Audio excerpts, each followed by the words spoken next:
Brazil আর্জেন্টিনার খেলা আসলে দেখা যাবে কিনা, কখন জায়েজ এবং কখন না জায়েজ। এদেশে বহু মানুষ না খেয়ে আছে, আপনি লক্ষ লক্ষ টাকা দিয়ে পতাকা বানাচ্ছেন, আপনি জার্সি বানাচ্ছেন, গরিবকে দেওয়ার দরকার নাই। ওই টাকা দিয়ে আপনার মায়ের জন্য একটা আইসক্রিম কিনে নিয়ে যান। ছোটবেলায় যখন বুঝতাম না তখন একটা অমুসলিম দেশকে সমর্থন করতাম, কোনটা করেছি সেটা ভিতরে থাকুক। ব্রাহ্মণবাড়িয়ায় ব্রাজিল আর্জেন্টিনাকে কেন্দ্র করে প্রতিবার মারামারি হয় প্রতি বিশ্বকাপে। দুনিয়ার আর কোন দেশে মানুষ এত বেকুব পায়নি যত বেকুব পাইছে এই দেশে মানুষ। দিন শেষে আমাদের এই সমস্ত আবেগকে পুঁজি করে ওই আসর জমজমাট হচ্ছে, ওরা ডলার আর পয়সা কামাইতেছে কলুর তেলের মতো আর বলদের মতো আমরা ঘুরতেছি। বাপের টাকাই জমায় জমায় বাপকে একটা গিফট কোনোদিন দেন নাই। আপনি কোথাকার কোন অমুসলমানের জন্য, কাফেরের জন্য, মুশরিকের জন্য, আল্লাহর দুশমনের জন্য আপনি টাকা দিয়া জামা কিনছেন, জার্সি কিনছেন, পতাকা কিনছেন। আল্লাহর কাছে জবাবদিহি করা লাগবে না এগুলো? রাত 3টা বাজে খেলা, সব বসে আছে অপেক্ষা কিসের জন্য? 3টা বাজে খেলা শুরু হবে। আহা, এই যুবক জীবনে একবারও ফজর নামাজ জন্য এভাবে অপেক্ষা করে না। সামনে বিশ্বকাপ, এই বিশ্বকাপকে কেন্দ্র করে বাসার ছাদে ব্রাজিল আর্জেন্টিনার পতাকা অনেকে উড়ায়। 2 নম্বর বিষয়, বিশ্বকাপ খেলা আমার জন্য দেখা জায়েজ নাকি না জায়েজ? আমি তো আর খেলছি না, দেখছি। 3 নম্বর একটা অপশন লিখেছেন যে হুজুর আপনি কোন দল করেন, আপনি কি আর্জেন্টিনা নাকি ব্রাজিল? তো 3টি প্রশ্ন, এই 3টি প্রশ্নের আলোকপাত আমি করার চেষ্টা করব অবশ্যই শরিয়ার আলোকে। 1 নম্বর হচ্ছে যে বাসার ছাদে ব্রাজিল আর্জেন্টিনার পতাকা কেউ যদি উড্ডয়ন করে, দেখেন কোনো ভূমির কোনো দেশের পতাকার কিন্তু কোনো দোষ নেই। একটা দেশের আইডেন্টিটি, একটা শায়ার, একটা চিহ্ন পতাকা বহন করে। অ্যাজ মুসলিম, যতক্ষণ পর্যন্ত কোনো পতাকা অথবা কোনো একটা কাজ, আপনার কাজ গুনাহের সাথে সম্পৃক্ত না হবে ততক্ষণ পর্যন্ত শরিয়া সেখানে হারাম বলে না বা শরিয়া সেটাকে নিষিদ্ধ করে না। এখন পতাকা যদি আপনি নিছক ভক্ত এই জন্য আপনি ওঠান, তাহলে এটা কবিরা গুনাহ হবে, ব্যাপারটা এরকম না। তবে যদি এখানে এমনটা হয়ে থাকে যে দেশটাকে আমি এত ভালোবাসছি বা আপনি এত ভালোবাসছেন যে যেই দেশকে ভালোবাসতে গিয়ে আপনার নামাজের কোনো খবর নাই, আপনি জুয়ায় নিমজ্জিত হচ্ছেন, আপনি অহেতুক কাজকর্মে লিপ্ত হচ্ছেন, গালমন্দ করছেন এবং অহেতুক আপনি টাইম ওয়েস্ট করছেন, আপনি আপনার অর্থ নষ্ট করছেন, এরকম যদি অপচয়ের কাতারে পড়ে তখন সেটাকে নিষিদ্ধ করে শরিয়া। 2 নম্বর বিষয় হচ্ছে আপনি তো মুসলিম দিন শেষে, তাই না? তো আপনি ব্রাজিলের পতাকা উড়াইলেন, আর্জেন্টিনার পতাকা উড়াইলেন যে তাদের খেলা ভালো লাগে, তো সেই জায়গাটা আপনি আরেকটা পতাকা অ্যাড করেন না, আপনি কালেমার পতাকাটা অ্যাড করেন, আপনি মিশরের পতাকাটা অ্যাড করেন, তারাও তো খেলতেছে। আপনি সৌদি আরবের পতাকা অ্যাড করেন, ইরানের পতাকাটা অ্যাড করেন, একটা রাখেন না আপনি সাথে। মানে ব্যাপারটা হচ্ছে যে যখন আমরা দেখি যে অতিরিক্ত অমুসলিমদের প্রতি প্রীতি, তখন কিন্তু নবীজি সাল্লাল্লাহু আলাইহি ওয়াসাল্লামের সেই হাদিস আপনি একটু ফলো করতে পারেন বা দেখতে পারেন, মান তাশাব্বাহা বিকওমিন ফাহুয়া মিনহুম, যে জাতির সাদৃশ্য অবলম্বন করলো সে জাতির অন্তর্ভুক্ত হয়ে গেল।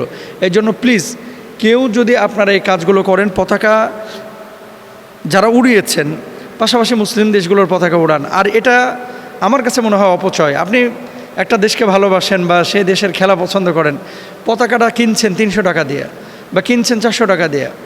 অনেকে তো গোটা এলাকা জুড়ে পতাকা বানায় তারপরে রেকর্ড করতেছেন, 1/2 কিলোমিটার দীর্ঘ পতাকা বানিয়েছেন।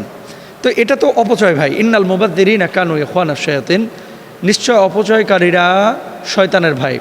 এই জন্য কোনো পতাকা যেন এমনটা না হয় যেটা অপচয়ের কাতারে পড়ে যায় এবং আপনার আর্থিকভাবে এই টাকাটা আপনি যদি গরিব মিসকিনকে দিতেন, আপনি যদি চ্যারিটির কোনো কাজে দিতেন, আপনি যদি দিনের কোনো কাজে খরচ করতেন, এটা কিন্তু কাজে লাগতো। এবার আসেন 2 নম্বর পয়েন্ট, ব্রাজিল আর্জেন্টিনার খেলা আসলে দেখা যাবে কিনা, কখন জায়েজ এবং কখন না জায়েজ।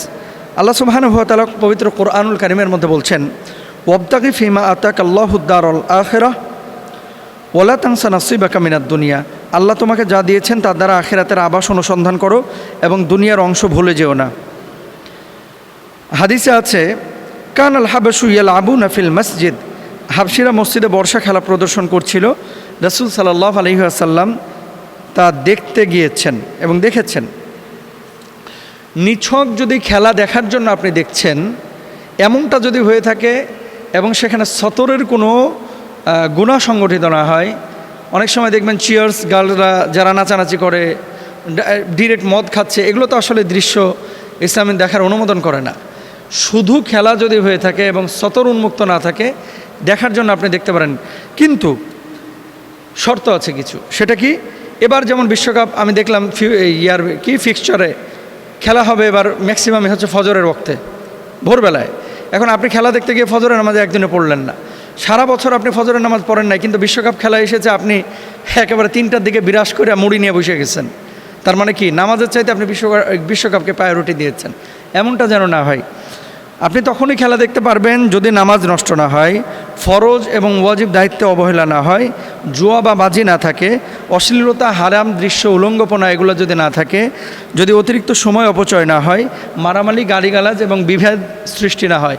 ব্রাহ্মণবাড়িয়ায় ব্রাজিল আর্জেন্টিনাকে কেন্দ্র করে প্রতিবার মারামারি হয় প্রতি বিশ্বকাপে, এবং পত্রিকা আপনারা দেখেছেন, অন্য অঞ্চলেও দেখেছি যে সিলেট, উত্তরবঙ্গে অনেক জায়গায় হয়।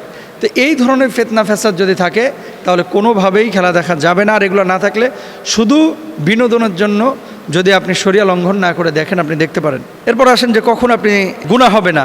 যখন এই কাজগুলো আপনি মেনটেন করবেন তখন গুনাহ হবে না। আর যদি নামাজ ছেড়ে সারাক্ষণ নিয়ে বসে রয়েছেন তাও অবশ্যই তো আপনার গুনাহ হবে। আর লাস্টে উনি লিখেছেন যে হুজুর আপনি কোন দল করেন, আপনি ব্রাজিল নাকি আর্জেন্টিনা? তো এখন আপনারা কিন্তু বলবেন যে হুজুর আপনারা আর খেলাধুলার বুঝেন কি? খেলাধুলা কিন্তু মোটেও কম পারি না, এবং নিজেও খেলেছি, ক্রিকেট খেলেছি, ফুটবল খেলেছি। ছোটোবেলায় যখন বুঝতাম না তখন একটা অমুসলিম দেশকে সমর্থন করতাম, কোনটা করেছি সেটা ভিতরে থাকুক। এখন আমাদের ধ্যান, জ্ঞান, মন, মস্তিষ্ক সব কিছু হচ্ছে দিন কেন্দ্রিক। এজন্য আমি ইসলামের দল করি, মুসলমানদের দল করি। খেলার ক্ষেত্রে মুসলিম দেশগুলো যদিও দুর্বল, তারপরেও এই মুসলিম দেশগুলোকে সমন্বিতভাবে আমি সমর্থন করি। পাক্ষিকভাবে আমি কোনো দলকে ওইভাবে সমর্থন করি না যেভাবে আপনারা করেন। এবং ওই হাদিসের ভয় যে আমি রোনাল্ডোকে ভালোবাসি, মেসিকে ভালোবাসি। এখন ভালোবাসা যদি এমন হয় যে আমার নবীর চাইতে বেশি হয়ে যাচ্ছে, যেটা আমাদের যুবকরা করে, যেটা আমাদের মেয়েরা করে, আমাদের ছেলেরা করে, যে একজনকে আরেকজনকে এত ভালোবাসে যে ভালোবাসাটা একেবারে পৃথিবীর সবচেয়ে বেশি ভালোবাসা, তো আমি আল্লাহর কাছে কী জবাব দেবো? আমার কাছে সবচেয়ে প্রিয় হচ্ছে আমার আল্লাহ এবং আল্লাহ রাসূল, এবং আল্লাহ রাসূলকে যারা ভালোবাসে আমি তাদের দল করি। আল্লাহ বুঝদান করুক, আমিন। যারা বিধর্মী ফুটবলারদের সমর্থন করে এবং তাদের নিয়ে মারামারি ও ঝগড়া করে, তাদের সম্পর্কে ইসলাম কি বলে? তাদেরকে ইসলাম কি বলে এটা পরে বলি। তাদেরকে আমরা বলি কলুর বলদ। কলুর বলদ চিনেন? চিনেন না? কলু হলো এক ব্যক্তির নাম, কলু হলো একটা লোকের নাম। কলুর বলদটাকে, বলদ হলো, কলু একটা ঘানি আছে, ঘানি, সরিষা ভাঙার ঘানি, বুঝেন? ঘানি আছে, বলদ আছে, বলদের ঘাড়ে জোয়াল দিয়া চোখ বাইন্ধা দেয় কলুয়ে। দেওয়ার পর বলদের হৈট হৈট করে, বলদ হাঁটা শুরু করে। এবার চারপাশে শুধু ঘুরতে থাকে। বলদ মনে করে কি, গোয়ালঘরের এই বন্দি জীবন থেকে মুক্তি হয়ে আমি জানি কোন উন্মুক্ত বনে চলে যাচ্ছি, ঘাস আর ঘাস, সেখানে শুধু চোখ বাঁধা, তো শুধু স্বপ্ন দেখে দেখে সে দৌড়াইতে থাকে আর দৌড়াইতে থাকে। এদিকে কলুর সরিষার দানা দেয়, নিচ দিয়ে টপ টপ করে সরিষার ফোঁটা পড়তে পড়তে তার বালতি ভরে যায়, তেল কামাই করে। তো কলু বলদরে চোখ বাঁধে দিয়ে দিছে হাঁটার জন্য। কলু বলদে হাঁটতেছে হাঁটতেছে খুশির চোটে, সে মনে করতেছে কি কামাই করে ফেলতেছে, কি খুশি হয়ে যেতেছে, কি অর্জন করে ফেলতেছে, কিছু একটা উল্টে ফেলতেছে। সে হাঁটতেছে আধা ঘন্টা, 1 ঘন্টা, 2 ঘন্টা, 4 ঘন্টা, 6 ঘন্টা হাঁটার পর কলুর 2, 4, 5, 10 লিটার তেল হয়।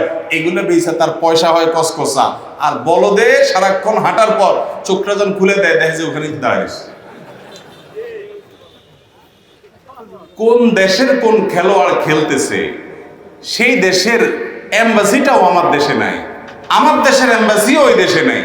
তাদের দেশের সাথে আমাদের দেশের রাজনৈতিক সম্পর্ক নাই, কূটনৈতিক সম্পর্ক নাই, অর্থনৈতিক সম্পর্ক নাই, বাণিজ্যিক সম্পর্ক নাই, ধর্মীয় সম্পর্ক নাই। আমার রবকে ওই খেলোয়াড়ের রব হিসাবে স্বীকার করে না।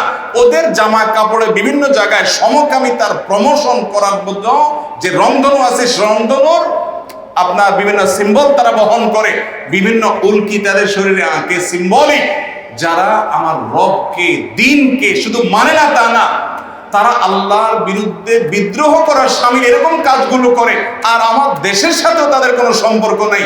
তাদের দেশের পতাকা দিয়া নিজের পয়সা টাকা খরচ করে তাদের জন্য সমর্থন করা, তাদের জন্য পতাকা উড়ানো, তাদের জন্য জার্সি কিনা, তাদের জন্য লাফালাফি করা, মাতলামি করা, উন্মাদনা করা, পাগলামি করা, ঝগড়াঝাটি করা, রাতকে রাত জেগে থাকা, এই সব কিছু করার পর আমরা মনে করতেছি, উল্টে ফেলতেছি, অনেক কিছু হয়ে যাচ্ছে, আমি অমুক দেশের সমর্থক, তমুক দেশের সমর্থক।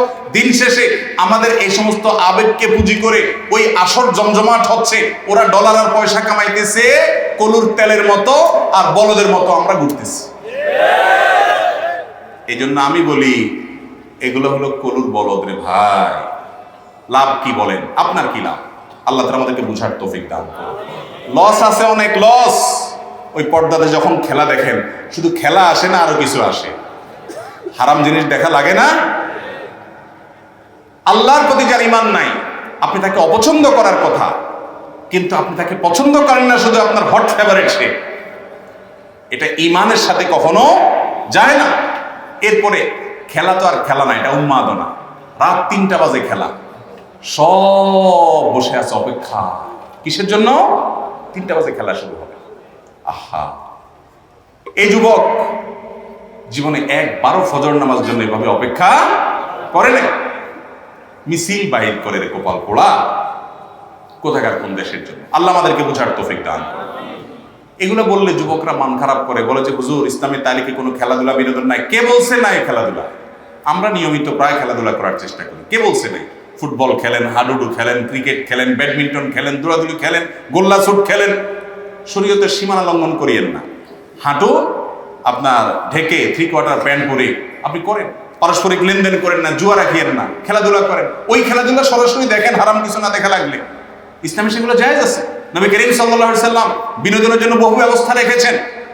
তিনি একবার বাজারে গেছেন, নবীজি বাজারে যায় দেখেন কোন এক জায়গায় দুইটা গোত্রের লোক তীরন্দাজি করতেছে, শুটিং যেটাকে বলে। এটাও অলিম্পিকে, আন্তর্জাতিক বিভিন্ন খেলায় হয়, টার্গেট ওয়াইজ মারা। এরকম একটা খেলা তারা করতেছে, তীর মারামারি করতেছে টার্গেট অনুযায়ী। দুই গোত্র। নবী করিম সাল্লাল্লাহু আলাইহি সাল্লাম এসে তাদেরকে উৎসাহ দিয়ে বলছেন, আমি তোমাদের সাথে আছি, হ্যাঁ খেলা চালাও। তখন যাদের পক্ষে আছে নবীজি বলছেন, প্রতিপক্ষ যারা আছে তারা সব চুপ হয়ে গেছে, একদম চুপ। তারা আর কেউ তীর মারে না। নবীজি বলে, কি এবার বসে আছে করে মারো? বলে, ইয়া রাসূলুল্লাহ, আপনি ওদের সাথে আছেন, ওদের পক্ষে আপনি আছেন, ওইদিকে কিভাবে তীর মারি আমি? তখন নবী করিম সাল্লাল্লাহু আলাইহি ওয়াসাল্লাম বললেন, ঠিক আছে আমি দোনো দলের পক্ষে আছি, তোমরা তাও খেলো। তাহলে নিজেদের বিনোদনের জন্য এবং আরো মহৎ উদ্দেশ্যকে সামনে রেখে ইমানদার এ ধরনের খেলাধুলা খেলতে পারে। কিন্তু ওই কোথাকার কোন দেশের মুসলমান সে খেলবে, ওর সমকামিতাকে প্রমোট করে, আপনি জানেন না। ও ফিলিস্তিনি বাচ্চাদের হত্যা করার সমর্থন করে, আপনি জানেন না। আপনি মুসলমানের বাচ্চা আসছেন তার সমর্থন করতে। এদেশের বহু মানুষ না খেয়ে আছে, আপনি লক্ষ লক্ষ টাকা দিয়ে পতাকা বানাচ্ছেন, আপনি জার্সি বানাচ্ছেন। গরিবকে দেওয়ার দরকার নাই, ওই টাকা দিয়ে আপনার মায়ের জন্য একটা আইসক্রিম কিনে নিয়ে যান, বোনের জন্য একটা কাপড় কিনে নিয়ে যান, জামা কিনে নিয়ে যান, নিজের জন্য আপনি জীবনে একটা সুতা কিনে দিতে মনে চাই নাই, বাপের টাকাই জমায় জমায় বাপকে একটা গিফট কোনোদিন দেন নাই। আপনি কোথাকার কোন অমুসলমানের জন্য, কাফেরের জন্য, মুশরিকের জন্য, আল্লাহর দুশমনের জন্য আপনি টাকা দিয়া জামা কিনছেন, জার্সি কিনছেন, পতাকা কিনছেন। আল্লাহর কাছে জবাবদিহি করা লাগবে না এগুলো? আজকে না গতকালকে দেখলাম একটা জাতীয় দৈনিক, প্রথম সারির জাতীয় দৈনিক নিউজ করছে যে আমাদের দেশে ঢাকা ইউনিভার্সিটিতে ছেলেফেলেরা খেলা দেখার জন্য বিশাল মনিটর দিয়ে বিশাল মাঠে একত্রিত হয়েছে, সেটার ছবি ফিফা তারা প্রকাশ করেছে এবং এই ফুটবল উন্মাদনের তারা গর্ব করতেছে। দুনিয়ার আর কোনো দেশে মানুষে এত বেকুব পায়নি যত বেকুব পাইছে এই দেশে মানুষ।